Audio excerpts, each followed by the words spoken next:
Secretary Pat Webb. Hi, everybody. How are you doing? Or Patricia Webb, if you ever email her and people are like, man, that guy Pat is so nice. Well, Pat's female. So there you go. And she has a gun store. Yeah, well, I've been called worse. Not by me. So we just, if you missed it, two things happened. We had Kathy McNichol, the VCDL PAC chair, on, and she kind of talked a little bit about the PAC. That will be on the VCDL page and also the VCDL YouTube channel, so you can kind of review what that was all about. And then at the end, I had a computer issue and I was broadcasting live and complaining about laundry and my laptop and everything else. So that's the last 2 minutes of the broadcast that you don't have to watch, and I'll trim it later. But if you happen to see what's going on, I fat fingered something and I pressed too many buttons, and that's technology, especially since we used to broadcast to the page, the VCDL page on Facebook all the time. And a lot of people said, we're not on Facebook.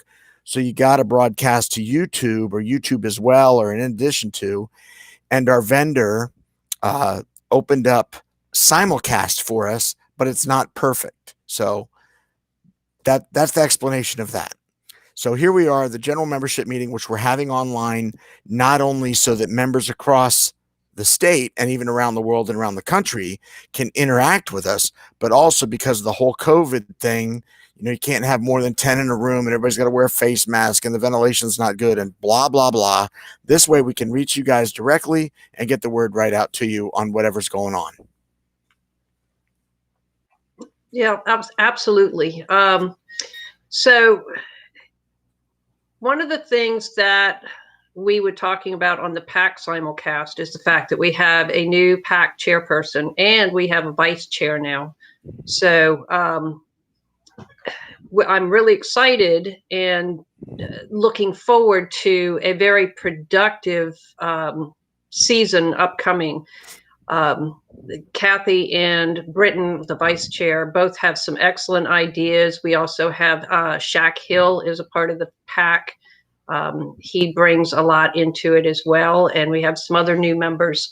So stay tuned to the VA alerts. There will be regular PAC updates in the VA alerts, and there will also be something in the Defender that's coming out very soon. We also have I know there's a board meeting, and we had some new VCDL executive members be voted in as executive members. So an executive member is a person that's really volunteered above and beyond for the organization. They've been a member for at least 2 years in good standing. They get to do 5, 7, sometimes quadruple times the work and get to pay double the membership fee to be an executive member, and they get sponsored by a regular member. And those members are the people that are kind of like the steering committee, if you will, or Philip gets 80,000 emails, and sometimes he'll go to the executive members and go, what do you guys think about this?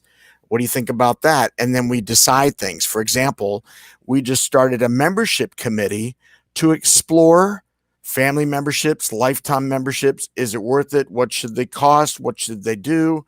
What changes have to be made to the bylaws? Because we take the feedback from the members in the group that say we need to do this and we need to do that, and then we actually look at all those ideas, and that's how we build and grow on your ideas.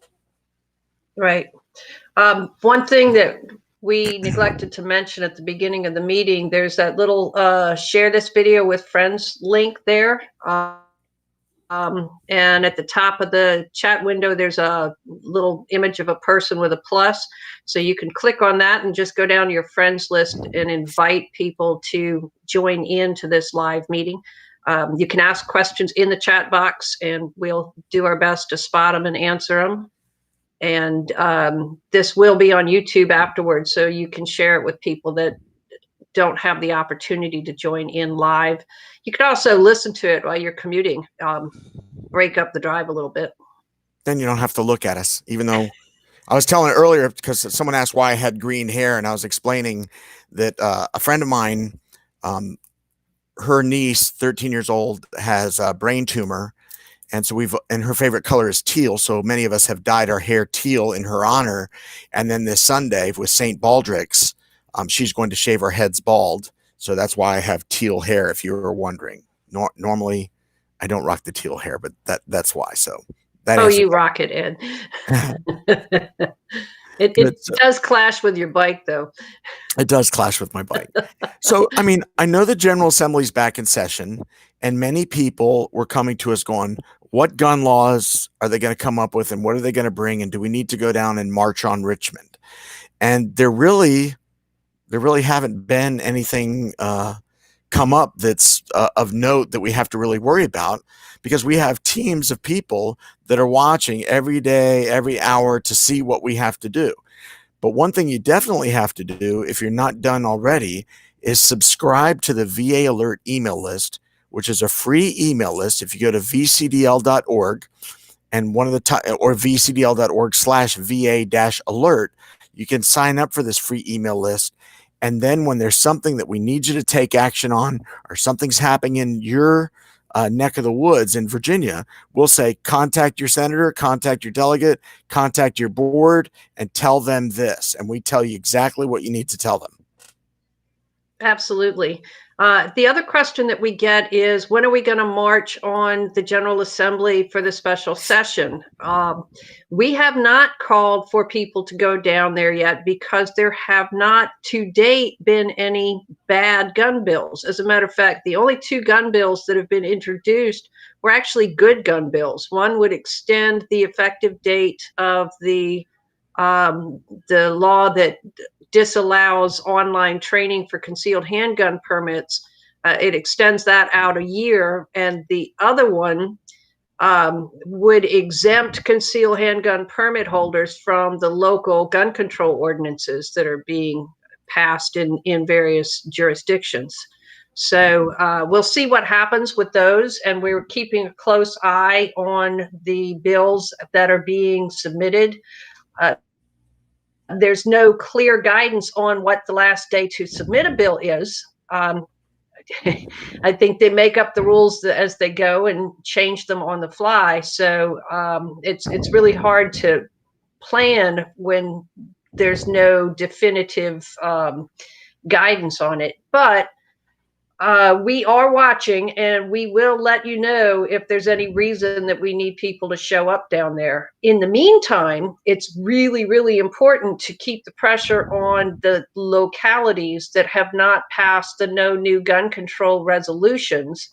And we really need to make that look like the Second Amendment sanctuary wave that swept over the entire state like a tsunami. So what is a no new gun control resolution? So there are, on the homepage, vcdl.org, you will see a panel that explains the no new gun control resolution. There's a sample resolution you can take to your county. There's a list of counties that have either passed the resolutions or have, sorry, my phone is thinking I'm talking to it. They have either passed the resolutions, or they had strong enough Second Amendment resolutions in the first place that they don't need to pass another resolution that says we will not pass any new gun control, even though the state says that we can. Good. And as far as, because of our last lobby day, I mean, we had, somebody said 50, 60, they used a crowd gathering software and said it could be as high as 70,000 people that showed up. And we need all those people to be members. A lot of people just showed up and never actually joined the organization.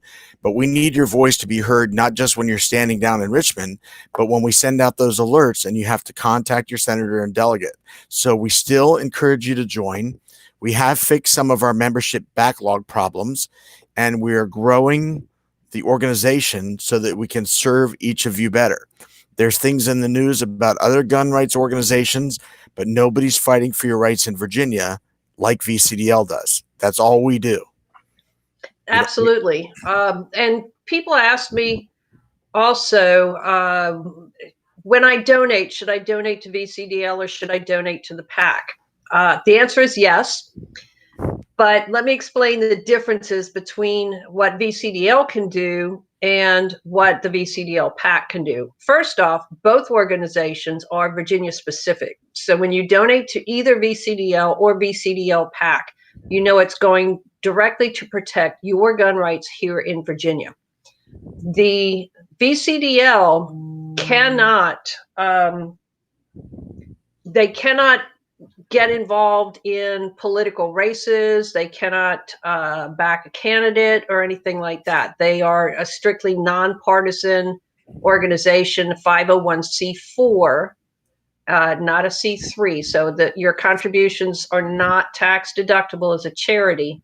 But what we can do is fund lawsuits to fight the laws that have passed in the last session. We can educate people. We can hold meetings around the state. We can go out and speak at places and do all the stuff that you're familiar with us doing. The VCDL PAC, on the other hand, can actually campaign for candidates. They can contribute money to specific candidates' campaigns, and they can issue statements saying that we endorse this person or that person. Now, the PAC is a state PAC, not a federal PAC. So the PAC cannot get involved in any federal races like congressmen or U.S. senators, but they can get involved in the local and the state races. So it's very important that both organizations are well funded. VCDL does get money from your memberships. That helps to support, and it also gives us clout when we go to the General Assembly. But they also rely heavily on your contributions over and above the $25 membership. As far as I know, we're the lowest fee for membership of any organization of this type around. The VCDL PAC cannot get money from VCDL, so they are entirely dependent on your contributions. They do not have members that pay membership fees. And the PAC is going to be really, really important in the 2021 races. So they're working hard to both build awareness and build up the war chest, if you will, to be able to leverage as needed in the races for 2021. Thank you. Now, if someone donates to the PAC, I know we ask them for their name and address and what they do and all that type of stuff instead of just if they donate to VCDL.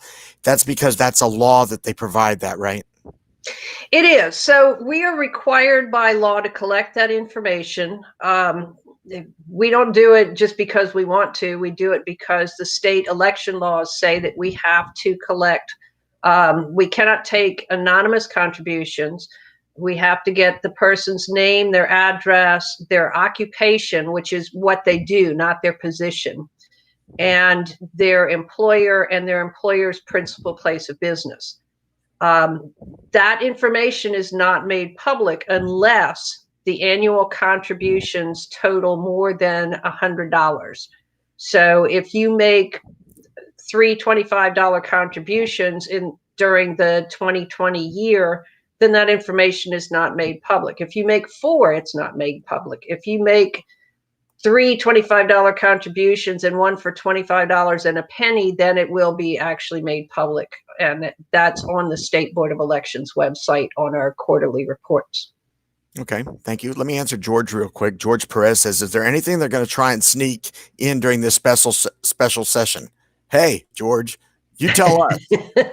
Yeah, my crystal ball's been broke for a while. You know why my crystal ball doesn't work is because my crystal ball is a cube. So okay. Doesn't really tell me, but if they do, like I said earlier in the PAC call, we certainly have people watching for that, and we're ready to go fight the fight and tell you guys what to do and do what we got to do. But we are watching for them to try and sneak anything in. When you were speaking earlier, I didn't want to interrupt, and you talked about us being a 501c4, and we're a nonprofit, but we can't be the nonprofit that you donate to if you're on Amazon Prime or Smile.Amazon, but we are working on that, right? Yes, we are. For a different organization. We actually are working on setting up a Virginia Citizens Defense Foundation, which will be a 501c3, and that will be used for legal fees and for educational purposes. there will be more information coming out as it develops, but yes, we are working on that. Okay, and another thing that you mentioned when we're talking about the money, that the PAC money can't be used for lawsuits and things like that, and I thought, we we don't want to show our cards, but we have a couple lawsuits going, don't we? We do. We actually have 4 lawsuits going at the moment. We still have the lawsuit. It's still active for when the Governor Northam shut down, used emergency orders to disarm people on Lobby Day 2020. There's actually a state law that said he can't do that. So we have a suit pending in court, and that is still active. We have a lawsuit open that is fighting the one handgun a month bill that passed. We have one fighting the universal background check, and seems to me there's a 4th one that we have going on, and we're looking at also doing one for the red flag laws, but that's going to take longer. It's a lot more complicated, and it will take a little bit longer to get that one filed. So we are fighting on multiple fronts, and we will not give up. So stand by. Watch One of for. the biggest questions I get in running the Facebook page and the moderators get in running the group and things like that is like, okay, Ed, enough is enough. When are we going to march down there with our guns and arrest Northam and kick everybody out of the General Assembly? And I'm like, that time might come, but we're nowhere close to that. VCDL looks at the legal avenues to pursue this. We are a democracy, and even I was watching a video to go on a little tangent the other day. I was watching a video by my friend Nick Freitas, who's a delegate, and he's also running for senator. And he's like, you're not going to believe it. You have to go look on his page and watch his video. But he's like, they're not following the rules, and they're doing this and they're doing that, and they're supposed to do this and they didn't do that.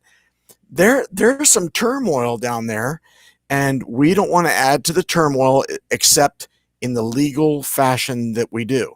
Now, Philip and I have had many conversations about this where we get, maybe someone from Pennsylvania or West Virginia that joined us on Lobby Day and said, I joined you on Lobby Day. You guys were there. You didn't do squat. Nothing happened. I'm like, yeah, lots happened. Here's what happened. We killed like 60 really bad gun bills. 60 of them killed, never to be seen again. The ones that passed never passed in their original form, that were very draconian. We fought. You guys called, you guys wrote, you talked to your senators, you talked to your delegates, and we watered those bills down to where you're not a felon if you're walking around with a Glock 19 with a 10-round mag. That's what they wanted. They wanted to make all of our police felons because of the guns they carry and not carry off duty. Everything. They threw the brick at everything that would stick, and we got all that watered down. We can't do it without you. We can't do it without your funds. We can't do it without your help. We can't do it without your vote. Gun owners are partially at fault for this because many of them slept on the couch on election day. There were 22 something empty seats that ran unopposed, that if some gun rights person stepped up and got some people like the sanctuary cities turnout, we'd have people in those seats that would have voted correctly, and all of this wouldn't have been turned upside down. Of course, this is what they're going to do because they have the seats for a tiny time right now where they can do what they think, whatever they want. That's why these localities are doing whatever they want. That's why they're trying to. It's because we need to grassroots like we did and get back up and get involved and stay involved and stop this from happening, and then turn out at every election and bring your family and your friends and your people not only to election, but I put a little texting video, 30-second video that's like a guy texting his boss, hey boss, I need off on January 18th, 2021. And he's like, why? What are you doing? He's like, I'm going to VCDL Lobby Day. And the boss is like, great, go represent. You might not get that reply from your boss, but take off now so you can join us on Lobby Day in January, Martin Luther King Day. We absolutely want Lobby Day 2021 to be even bigger than Lobby Day 2020. We need to send that message. And I want to reiterate what Ed said. So VCDL, a lot of times we get people that say to leadership or to people like Ed, thank you guys for what you do. It's not what we do. We are individuals, but together with all of you, we are a force to be reckoned with. The VCDL's membership has absolutely exploded, and the subscriptions to the VA Alert has exploded. The following on the Facebook page is huge. And when people mobilize, when they work together and do things like the thousands that showed up for county supervisor meetings and stuff for the 2A sanctuaries, that's what has the impact. It's every single one of you joining arms, joining forces, and working together to say, we will not put up with this stuff anymore. That's what has the impact.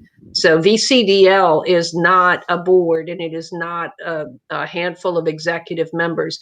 It is all of you regular members out there and volunteers and activists, and that's what makes it a force to be reckoned with. So don't ever forget it, and don't ever say, well, I'm just one person, I can't do anything. There's a video on our YouTube channel. If you go to YouTube and you look up the VCDL, you'll find the YouTube channel. And if you scroll through the videos of the meetings and things like this, one of the videos is like, okay, I've joined the VCDL. Now what? And it's a 10-15 minute video of what you can do as a member to help the organization, besides just send in money. And besides just work gun shows, because that's what a lot of people think, that you go work a gun show. But when you work a gun show, you're talking to a lot of gun owners that are at the show. Some have never heard of VCDL, some have, many are members. But what you really got to do is get out of that bubble and go work a festival in your hometown. If you have the hometown festival, or the, when the pumpkin patch stuff starts coming out and everybody has these fall festivals, write VCDL, write to questions@vcdl.org. Tell us you have a festival. We'll even pay your booth fee if you want to get out there with the VCDL booth, hand out pamphlets, hand out Gun Safe Live stickers, and get people involved that might never see you or hear about us because they didn't go to a gun show. There's different ways for you to get involved, and that's one of them. I see is King Northam going to put up his cattle pen again for Lobby Day? Is your guess as good as ours? He's done so many things that I can't believe he's ever done. So until he does something, we don't know. But if he does things illegal, we have a legal brain trust, got tongue tied, a legal brain trust that we run things by and say, is this legal? Did they act right? Because we act lawfully. Did they act unlawfully? Is this worth a lawsuit, or should we still go after whatever we're looking at? And all of that gets looked at and decided upon. And we're looking at alternative solutions to Lobby Day to try to prevent what happened last year. So stay tuned. We'll let you know when the time is right. So George wants to know how many of this there are. I think, do you mean members, George? You might have to restate that, but I think aren't we like in the 35,000 range? Yes. Yeah. The last count was around 35,000 members. So something like 35,000 paid members, 50 or 60,000 people on the VCDL VA Alert email list, 65,000 Facebook page followers, and 20,000 Facebook group members. And not just because you're on one doesn't mean you're on the other. Some people cross post. Some people just like to read what's coming out and then only come out of the woodwork when we circle the wagons. But yeah, there's room for more. Absolutely.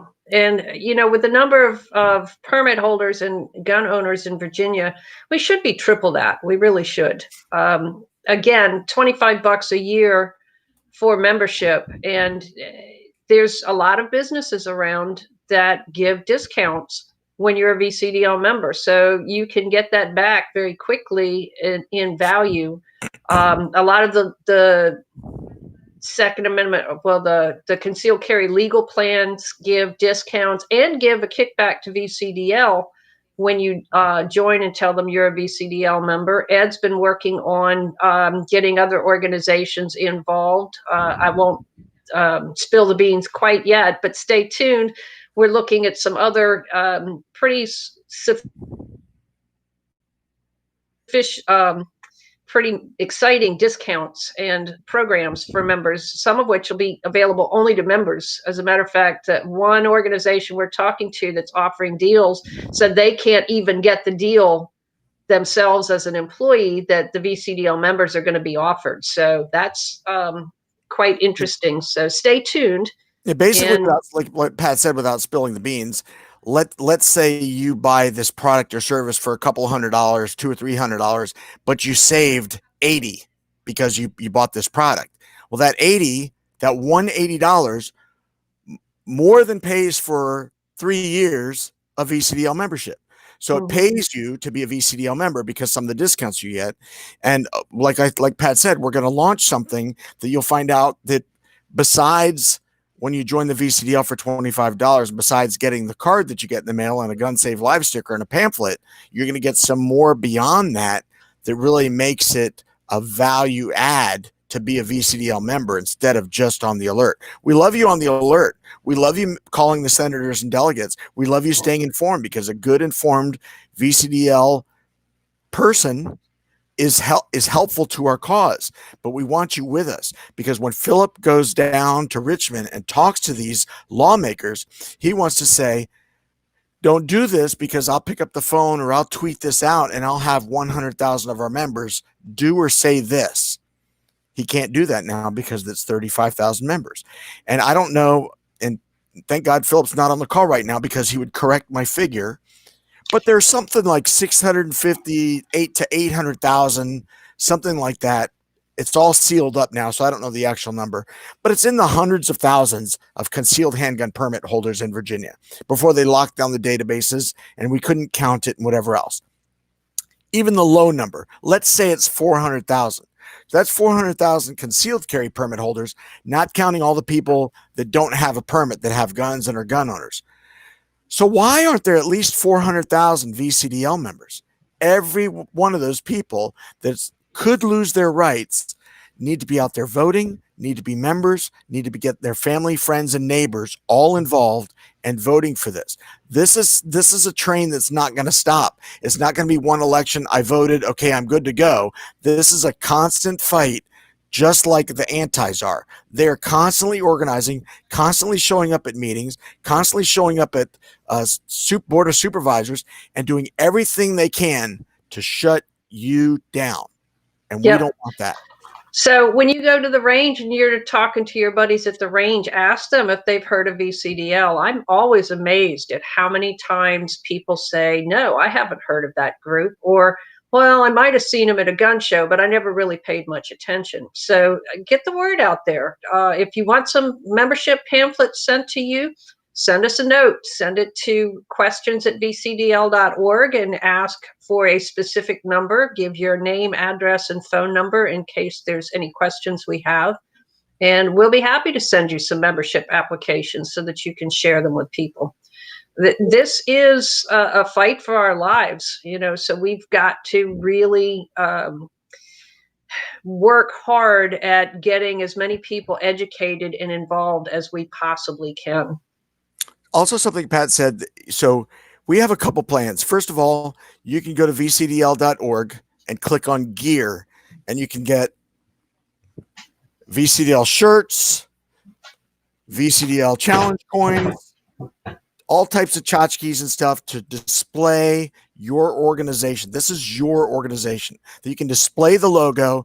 And sometimes if you wear a Gun Save Lives pin or a VCDL pin, someone's going to see it and ask you, what's that? Tell me what that is. The back of my shirt says defending your right to defend yourself. We just made a commercial that talks about the person that's responsible for your safety is the person that you see in your mirror. Share that. Let people find out about the organization. there's an adopt a store program. If you go to your gun store or you go to your range, and as you walk in there and you don't see any VC shoot every couple weeks, would you mind if I get some VCDL pamphlets and I adopt you as a store? I want to make sure that you have the latest and greatest information with our cards. I don't have any right in front of me, but with our cards, and I can keep these updated for you and give you more brochures anytime you need them. And now you contact VCDL and we supply all the supplies to you. So at every couple of weeks or anytime you make a phone call or an email, we send you more brochures, more Gun Save Live stickers, more of the information cards, and you keep that place stocked. So as people go there to shoot and buy their guns and their holsters and their ammo, if you can find any, they can pick up a couple of the cards and they can grab a couple brochures and help grow the organization. Absolutely. So those are just some of the ways that are very easy for people to get involved. Remember, too, when you're recruiting people, go ahead and put your member number in the recruited by place on the application. I haven't had a chance to tally the winners from last year's membership drive, membership contest, but we will be giving away some good prizes. The year before, we gave away 5 guns and bunches of ammo. This year, the ammo might be worth more than the guns, but we will tally up those results and let people know who the top 10 recruiters were. But we need to keep that momentum going. We really need to triple our membership again and get people more involved in this. Our rights depend on it. When I was looking for the card, I found one. So this is what it looks like. These should be stocked up at your local gun store or range or whatever. So someone can, they're free. You can get them by the 25 pack. I think you send a self-addressed stamped envelope with $1 donation. And Bruce Jackson, one of our board members, gives you a stack of these. So you can, and of course, VCDL's goal is to make this list as small as possible. Right. And that list is the list of gun laws in Virginia, where you can and can't carry, what restrictions, and it actually has links to the actual code section. So VCDL members are some of the most educated people when it comes to gun laws and their rights, because they do pay attention to the VA alert and they do carry around a list with the code sections in there. And a lot of times they will actually end up correcting a police officer on the street or something and that says, well, this is against the law. They say, no, it's not. Here's the code section. Look it up. Knowledge is power. And VCDL tries to give our members that knowledge, and you sharing it with your other gun owning friends is empowering them as well. Yeah, so I have, again, with the Facebook page and the regular page, it'll always pop up. Well, you can't open carry in Fairfax, or you can't open carry in Loudoun. They've banned that, and it's not open carry is not banned. It's just they've banned larger magazines, centerfire pistols with threaded barrels that come factory with the threaded barrel, and things like that. And the law just says you have to have your handgun permit to exempt you from those, but it doesn't ban it. But there are places now that are doing whatever they can to ban you from carrying wherever, permanent events, outdoor events, parks, this, that, and the other. We got to fight it, and we need your help. Yep, and that's what those local resolutions are for. We really need people to go to the VCDL website and look on the home page. I think it's the second box down right now. It talks about the no new gun control resolutions.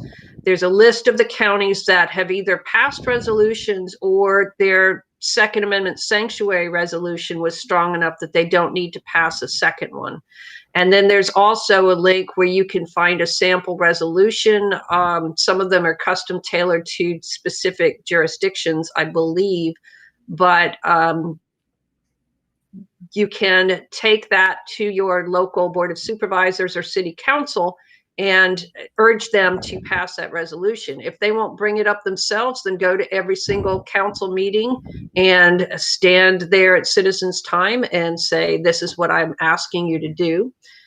send a notice to VCDL and we'll get it out in alert. So you have people standing there with you who also get up and say, you need to pass this. You need to stand up for our rights. That's your job as a government, is to protect the rights of the people that live in your jurisdiction. Now, Pat, not everybody might not know, but you are a gun store owner. Yes. What's going on? There's no ammo. There's no guns. Is a war coming? It appears that way. All I can say is my crisis bingo card is full. I have bingo every way it's possible. We just have had the perfect storm between the this all started back in November after the election. The buying picked up when the Democratic control of the House of Delegates and the Senate and the entire state government, it looks like. And then when all of the gun controls bills were introduced, we had even more panic buying. And then we had COVID-19 and people being afraid that the police wouldn't be able to respond or that there wouldn't be enough on staff. So even more panic buying. And then we had riots, and we had defund the police cries from governments, and then we even had a hurricane. So, I mean, it's just been one crisis after another. And every time something else happens, then people go out and buy more guns. And now people are buying guns and ammo just because there's no guns and ammo to buy. So it's like, well, if I can get it, I'm going to get it, even though I don't need it. And I was talking to one of my sales reps today. She's been in this for 30 years. And she has never, even in the Clinton years, she's never seen it this bad. So, people ask me, when is the ammo coming back? When are the guns going to be available again? When are you getting more of this? And I'm like, dude, my crystal ball has been broke. I don't know. Right. So it's trickling in, and you can find things here and there, but it is definitely a crisis situation. So I answer a couple questions. So Stephen McLean said, can you get that pack of 25 rules, the rule card that I have? Actually, the pack of rules, the brochures, beautiful brochures that tell all about us and what we do, and applications to join. You can get those supplies from our store or email bruce.jackson@vcdl.org. If he wants to, the whole reason about the dollar or the couple dollars donation is just to help the organization, because we have to pay for the printing and the postage or whatever. Will he send you some if you don't donate? He probably will, with a self-addressed stamped envelope or something like that. But Stephen, if you're asking, can you pay or donate online to get the pack of 25 rules? I think you probably can. You can go to the VCDL.org webpage, and up at the top, there's a logo or a button that says donate or contribute. Donate $5 or something like that. Take your receipt from the donation and forward that to Bruce and say, I donated $5. Can you send me some of these, please? And I'm sure we'll figure it out. Yes, or you can send him, you can mail him a self-addressed stamped envelope. Actually, the best thing to do is email him. Like Ed said, bruce@vcdl.org or bruce.jackson@vcdl.org. Give him your name, your address, your phone number, how many of what you want. So say I want 25 membership brochures and 50 of the carry cards. And he'll give you instructions on making a donation, sending him a self-addressed stamped envelope, however you want to work it out. But just communicate with him through email, and he'll make sure that you get the supplies that you need. Thanks. And George, are there any plans to hold demonstrations in Fairfax County? Plans change. I can tell you what the plan is right now. The plan is VCDL will hold Lobby Day on Martin Luther King Day, January 18th, 2021. What that's going to look like right now is anybody's guess. But that's the day to take off work. If something changes between now and then, stay subscribed and tuned into our Facebook, the alert, everything. Because we're going to, we're a very proactive organization, but we also have to be reactive when the antis do something that we have to counteract. We have to say, we're going to do this, we're going to do that. And they're like, well, we're going to shut you down and do this. They built up a wall. We go around it, through it, or over it, but we don't know what that is until the wall gets there. So thanks for the question. Somebody else talked about John also said only two organizations I belong to, VCDL and USCCA. USCCA is one of those legal plans that Pat talked about. If you go to the VCDL website and under resources, we do a summary of different legal plans. They're not all for you. There's one that is for you. So read through those, pick one, and generally that will be good enough to support you and your family, and it also supports the VCDL. VCDL is a statewide organization for gun rights, and the national organization that you sometimes see us in our alerts is Gun Owners of America, which also happens to be based in Virginia. We work very closely with them because some of the issues we fight stretch beyond the Virginia borders. So we team with GOA, Gun Owners of America, and we mutually send out our alerts for things that we need you to talk about federally as well as Virginia. They kind of take the federal side, we take the state side, and when we come together in lawsuits and in information, that's who we kind of team with to get that done. Yeah, and we have to give a shout out here to Gun Owners of America, because not only are we partnered with them in the bump stock ban lawsuit, which is, by the way, still alive, they have partnered with us in the Virginia suits to fight the bills that were passed in the last General Assembly session and the illegal ban on carry that Northam did at the last lobby day. So they've been a huge help, and they've been very active in protecting our gun rights here in Virginia. So if you're going to support a national organization, that's a very good one to support. Yeah, we're good friends with Eric Pratt. We pick up the phone and can call him anytime, and he's the same way with us. And if you're a VCDL member or not, I still encourage you to join Gun Owners of America and get on their list so you can take care of your gun rights federally in addition to just state. Absolutely. All right, let me see if there's any more questions here. Bill Tanner says, thanks for being here. My neighbor's a member, and I'm waiting for his membership number so he can get credit for recruiting me. I think that's good that you get the member number. Don't wait too long. If you end up not getting the member number, just go ahead and put his name and address down there, and we can look it up just to not hold you up. Put his name on there. If it's a really common name, put a phone number or something like that so we can verify, or email address, so that we have a way to cross-reference it. And depending on when he joined, he may be able to take his email address and log into our website and get his member number there even before he gets his card. So everything through the end of July should be now in the database on the website. So if you joined July 31st or prior, you should be able to use the email address that you gave on your membership application, or that you used with the PayPal when you signed up, and log into the website, and you'll be able to see your membership status. And if you need to change your address, you can do it yourself through the website. And there is also a members only forum on the website that we just launched.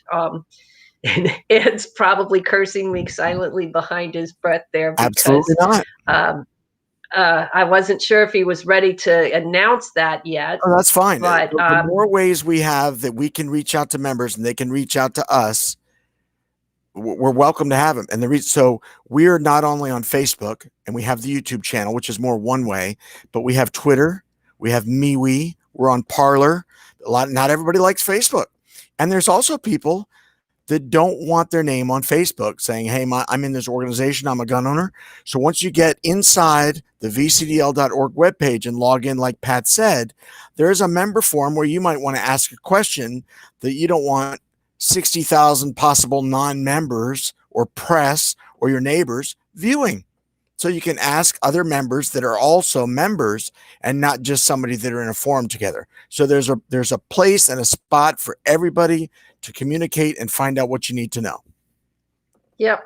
And so the first time you log into the website, what you'll want to do is go to vcdl.org, and then up in the top right-hand corner, you'll see the place where you log in, and just type in your email address and click Forgot My Password, and it will give you a link to reset your password, and you can set your own password and then log into the website. So answering Viper's question about Daniel Glade, Daniel Gade, Gade. So we support all people that support gun rights in Virginia. But the VCDL, you might see something on Facebook or something like that. It's when a candidate goes, "Oh, I got endorsed by the VCDL." The VCDL does not endorse. The VCDL looks at surveys, and we might say someone is very pro-gun or answered a survey very pro-gun, but only the VCDL PAC, the Political Action Committee, endorses candidates. And they haven't endorsed anyone yet, so. Right. But, Philip and I, we talked about this in another thing, depending on who you like or don't like for Trump, like Trump or Biden or whatever. So we're never going to you can't wait for that perfect candidate, because that perfect candidate is never going to come. So sometimes you have to vote against the evil and take the lesser of two evils, or vote for the guy or gal that you think is better, or vote for the running mate that you think is better. You have to look at what will impact gun rights the worst and then vote the other way, or what will help gun rights the best and vote for that guy. But if you're going to wait for the perfect guy that does nothing wrong with 2A, you're going to be waiting forever. And what's going to happen is you're not going to vote. And then what happened, you're going to get the antis vote for everybody. Here's a scenario I've always told people, a little bit off topic, a little bit different. Let's say, you look at all elections, local elections, there's not many landslides anymore. They kind of run 45, 55, 50, 52, 48. They're kind of level, let's just say. Okay? So you take the antis, 50 people out of 100, 50% out of 100%. 50 of them vote no on every gun right, everything they can. Ban all guns, ban all magazines, ban all gun owners, kill them all, stop it all, stop. That's one side. The other side is the gun owner side.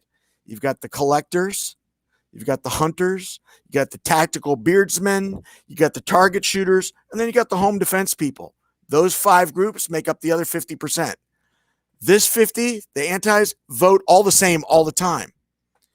These 5, the gun owners, don't want hunting on Sunday, don't want dog hunting, don't want collectors to be able to collect this, don't want AR pistols to have this, don't mind universal background checks, which is gun registration. Talk about that in a minute. These 5 can't agree. So if it becomes these 5 voting and it's 38 to 50, 39 to 50, 49 to 50, these guys win. We got to stop fighting amongst ourselves. What guns are best, 45 versus 9mm, open carry versus concealed carry. All these guys got to come together to fight the anti-side. That's a little bit of my tangent. Now, back on universal background checks for just a second. A friend of mine, gun guy, Ed, why are you against universal background checks? They might save lives. I'm like, well, Cho passed a universal background check, and look what he did at Virginia Tech. That's number one. Number two, if they want to do a background check on me and go, all right, that's kind of wacky. He's got green hair. Should he have a gun? So do a background check on me. Check to see if I'm crazy. Check to see if I've ever broken any laws. Check to see if I have any felonies. Do all that stuff on me. But the moment you start looking at the make, model, serial number, and caliber, and put that on a piece of paper, where's that going? Who's going to see that? That's so they can come back later and be like, we understand you have a SIG 223 that carry blah, blah, blah, blah, blah. I don't want them to know that. That's not a universal background check. That's someone writing down and registering what I have. So if something like what happens in Colorado and they go, okay, you can no longer have 10-round magazines, and Ed has 12 and Pat has 17, and she even has one that she Cerakoted in pink, whatever it is, they're going to come. What? How'd you know? They're going to come knocking for it. So am I opposed to universal background checks the way they are? Absolutely. Is there room for if they want to just see, can I have a gun? Maybe. convince me of that. But right now, it's registration, and registration all over the world leads to compensation. No, taking, Yeah. confiscation. Talking too fast. That is my own personal opinion. Even though I work on VCDL social media stuff, I do not speak for VCDL. That was Ed Levine's little snippet of information. Only Philip speaks for the organization. Okay. One more personal outlook on the background check is that basically what you're doing is having to prove your innocence. You're being assumed guilty and having to prove your innocence before you can exercise a constitutional right. So it's violating your rights on several levels there. There was a question that I saw. Oh, yes. So there was a comment by Shelley about voting in person, and we talked about this on the PAC broadcast just a little while ago. There's no reason why you can't vote early. You can get your mail-in ballot. You can carry that down to your registrar's office. A lot of the jurisdictions have early voting where you can go and vote in person before election day.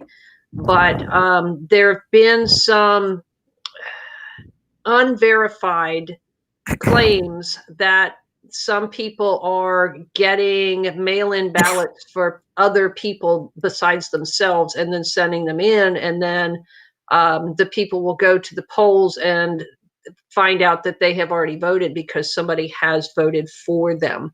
So that's one concern about potential fraud, and there's other concerns as well. So the big thing is that we want to get out and vote, and we want to do that as efficiently as possible.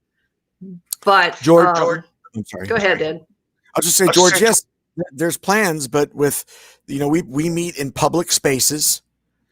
And when the public spaces say you can't have more than 10 people until we can get through that and the COVID opens back up and the cases stop drying, we're kind of at the mercy of where we can meet, and we can't stop meeting and stop giving out information. That's why we've gone virtual. But when things open back up, we're going to go back to, I think we have a public meeting in Virginia Beach, right? I don't know about that one. So you can always check the calendar. I know that there was one somewhere. Go to vcdl.org and look at events and look at the event calendar. We generally try and keep that updated, but I think the public meetings are going to start up here shortly because people are frustrated with them not, and local government are opening back up. I did see somebody jokingly say vote early and vote often, and our PAC chair Kathy jumped on there and it's like, vote early but not often. We don't want to play their game. So thanks, Kathy. I think he was joking, but thank you. George, again, what's your position on constitutional carry? VCDL supports all legal forms of carry. So if constitutional carry is legal, we support it. So VCDL has introduced or had a senator or delegate introduce a constitutional carry bill every year for I don't know how long. With this current legislative body, which this coming year will be the exact same that we had last session, I don't see that going through, although stranger things have happened. You never know, but we will keep pushing for it until we get constitutional carry. There's no reason why you should have to pay a tax and beg permission for the right to put a coat on that happens to cover your gun. That's just ludicrous. And we've seen in, 35 states now that have constitutional, I forget the number, but there's quite a big number. I used to bust the chops of our former Attorney General, Ken Cuccinelli, who's a friend of mine and now works in the Trump organization. But I used to be like, hey, Ken, how's it going? I got my concealed handgun permit. And he goes, yeah, good for you. And I said, so how come if it rains, I need permission, but if I'm open carrying, I don't? And he's like, get out of here, Ed. And he walked away and would never answer the question. So, but I challenged him on it. Yeah. But again, all of us working together, we will get that through. Just like the whole reason that VCDL formed was because it used to be in Virginia that if you wanted to get a concealed handgun or a concealed carry permit, you had to go before a judge and beg for your rights. For a good reason. And They if may issue you, it to you. That's why they call it may issue. right, right. If you had teal green hair or olive skin or brown skin or slanty eyes, or you were a woman or any number of things, you wore a purple shirt that day, the judge didn't like how you were dressed, he could deny your permit just on a whim. So VCDL formed with the idea that we needed to get the state law passed that if you met certain specified criteria and you applied for the permit, that they had to issue you that permit. So they did. They got VCD. The Virginia changed over to a shall issue state, and not only do they have to issue it, but they have to issue it within 45 days, and they can't charge you more than $50 for it. So If they don't issue within 45 days, there's steps that let you get it issued like de facto permit so you can still carry. Yes. So that was the inception of VCDL, was to get that passed, and then they built from there and said, okay, now we've changed that law, we need to change this law. And every year we set goals and we work towards those goals, and when we achieve the goals, we set higher goals and work towards them. So let's see, Rick is saying, do you work with other states for national reciprocity? We have not worked on national reciprocity. Again, we are a state organization. I am still on the fence about national reciprocity personally. Same. Because what the government giveth, the government can taketh away. And I don't like putting that power in the federal government's hands. I would much rather see constitutional carry be declared nationwide by a court that says the Second Amendment is your carry permit. You don't need anything else. So ideally, that's what I would like to see. But right now, VCDL has their hands full working on our problems in our state. There are other groups that are working on national reciprocity. Good. Well, I know we've spent an hour. I know in the PAC meeting we had a little technical difficulty at the end, but it looks like part of the problem is before we used to just broadcast to the page, and now we simulcast, and I think that might be a little bit part of it because we're on a beta to simulcast instead of like the normal production version. So that might have been that. It might not have been that. I just want to tell everybody thank you for joining us. Please share this video with your family and friends or people. Like Pat said earlier, you don't have to look at us, just let it play in the car so you're educated and updated. So when you talk about the organization, that you know what you're talking about. Because a lot of times the rumors kill us just as bad as the antis. So you want to be educated when you talk about gun rights in Virginia, what the organization is and what it is not. And I'll just say thank you for joining us and thank you for your support, and sign up some members to join us. Absolutely. Thanks, guys. Thanks for coming out tonight. Good night, everybody.